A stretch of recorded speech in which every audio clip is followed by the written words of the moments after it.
Hi guys, welcome back. Today we're going to talk about the birth of rock and roll and where it comes from and how people begin to push back against societal norms in the 1950s, and one of the ways they do it is through rock and roll music. So today you need to have this in your notes as a brief history of rock and roll. This should be video number 3 in the Civil Rights series, and some of the things to think about when we talk about rock and roll is it doesn't necessarily just happen. Rock and roll music had been slowly developing over the years, and one of the areas where it comes from is through what's known as African Township Jive, and that was former slaves who had lived, or former people who had lived in Africa before they were sent over to America as slaves, had been using these different types of music that used their mouth and their lips and their tongue to create a variety of sounds. And once they're brought to America, they begin to take that sound and combine it with the English that their slave owners had been teaching them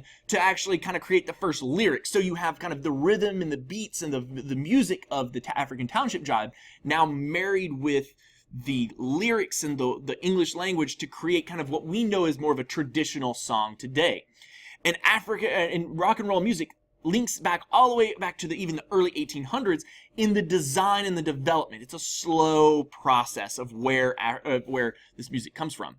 Now, by the 1920s, there is different types of music being played all around the country.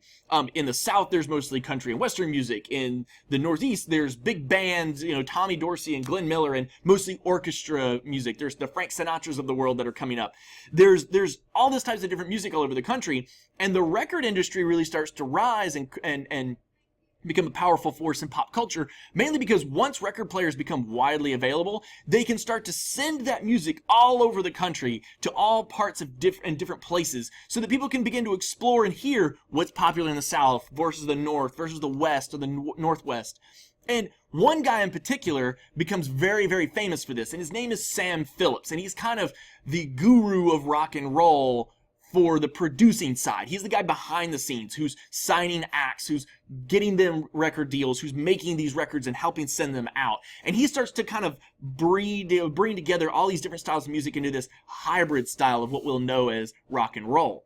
Now, the first rock hit doesn't actually come until later in the decade of the 1950s, mainly because America is not really ready for a new and radical sound. Most people are listening to big band style music, the slow, kind of all orchestra based music of guys like Tommy Dorsey and Glenn Miller. That's the big record recording groups of the day. And if you go to a lot of like sales even to this day, like of like flea markets and things, or estate sales where people like sell off all their old stuff, a lot of records are big band records, these traditional maybe older, slower styles of music, stuff that we explored when we talked about the 1930s and 40s. The first hit happens in 1951, and it's a song called Rocket 88 by Jackie Breston and his Delta Cats. And it really challenges the norms of society and pop culture, mainly because it's very different than what's on the radio. And also, as you can see there in the picture, Jackie Breston is African American, and this is a big deal. Few African Americans get on the radio at this time, so it's kind of word of mouth about how good this song is and this new sound, and it's almost a subversive, a kind of underground way to rebel against your parents and to listen to this kind of new and interesting music. Now, as that starts to become more popular in the early 1950s, and this kind of underground sound of mostly African American music, white groups start to kind of latch on and want to create that sound themselves. Some do it legally and with permission from African American groups, and some just basically rip off that sound and take from others. One of those people is this guy right here in the picture, Pat Boone. He famously sang the song Tutti Frutti, which was a very well-known Little Richard hit at the time. And he really kind of changes it completely. He takes a lot of the rhythm and the soul and the kind of danger out of it and makes it into this really slow kind of 1950s sock hop sound to it. And it really starts to anger a lot of the black singers at the time. Now, Little Richard, as we just talked about, he's an influential figure in early rock. He sings songs like Tutti Frutti, Good Golly Miss Molly. He becomes one of the real pioneers of the day. And I'm going to kind of move quickly through here so this video doesn't move too long, mainly because I also want to talk about this guy, Elvis Presley. He records in 1954 a song called That's All Right Mama, and while he is a cover artist, he is singing African American songs that they had recorded previously. The difference is he gets permission, and many of the African American artists, because they knew Elvis and Elvis had worked with him in the past, they were willing to give up their songs to Elvis because they thought, this is the only way I can get my sound on the radio. There's the day the music died, which is a very important day in music history, the day Buddy Holly, Ritchie Valens, J.P. Richardson, who's known as the Big Bopper, they all died in a plane crash. If you're a fan of the song, the Don McLean song, American Pie, it talks about the day the music died, and while he's talking about Abraham Lincoln, Martin Luther King, and John F. Kennedy, he's still tipping his hat to the day that these three major artists died, and this is a huge blow to the 1950s rock and roll scene. Now, early DJs are incredibly important in all of this, and mainly because they risked their lives to play this music that they thought was important, that people needed to hear. They played music from artists like Chuck Berry, an African-American singer who becomes, just like Little Richard, one of the founding kind of fathers of rock and roll music. He's mega influential, even to this day. I mean, even when the Beatles and the Stones come up, they cite guys like Little Richard and Chuck Berry as like their idols. Chuck Berry sings songs like Roll Over Beethoven, Maybelline, and Johnny Be Good, and he's really famous for what's known as his duck walk, which is that weird kind of walk that he would do, where he kind of walk like crouched over while playing the guitar. He becomes very, very famous, but also very subversive. Again, this is a way to rebel against society and rebel against your parents by listening to this music that nobody else is. Now, nobody is maybe more important in the music scene at this time than Alan Freed, and he's a DJ who grew up in Salem, Ohio, and he is working for WAKR in Akron in 1945, and he begins playing music that's known as hot jazz and pop music. And he's kind of the first person to coin the term rock and roll. And so as a result, that's why Cleveland, Ohio today has the Rock and Roll Hall of Fame, because it's kind of seen as the place that originated that. And a lot of artists pay homage to Cleveland. A lot of people come from Cleveland, these very famous artists. And so it's seen as kind of the mecca of rock music in the early days. Now, one big area that we have to explore before we move on and we'll finish this up is what's known as the rockabilly era. And that's when you take kind of country music, the hillbilly country music, with rock and roll, and you mash them together. And nobody does this better, maybe, than Elvis Presley.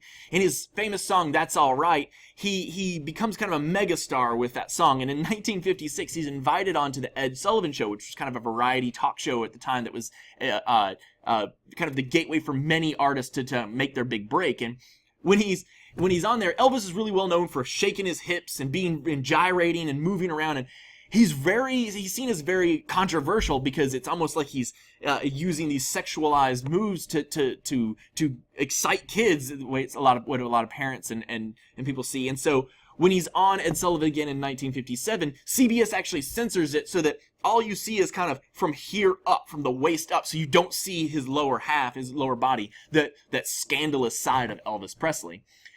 Now, the rockabilly era goes strong for many years, but in 1957, he's drafted into the Army, and he goes off to fight in the Korean War and serves his time there, and that kind of ends the rockabilly era. When Elvis comes back, he's a different artist. He's not singing that kind of country-fied rock music anymore. He'll be much more into traditional rock music. But during that same time, one of those guys that died in the day the music died, Buddy Holly, becomes kind of a megastar. He's really well known for his kind of thick glasses, black glasses, and he sings a lot of songs that are very rockabilly-esque. That kind of he fills that void for Elvis while he's gone.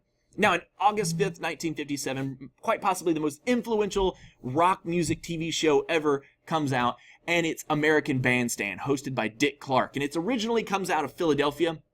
It's an after-school show that's cast throughout the United States, and kids would go home and watch the show and hear their favorite new artists. They would see people dancing. Think about it kind of like if you've ever seen the movie Grease, the big dance scene that goes on at the school. That's kind of it, where they're in front of all the TV cameras. That's kind of an homage to American Bandstand.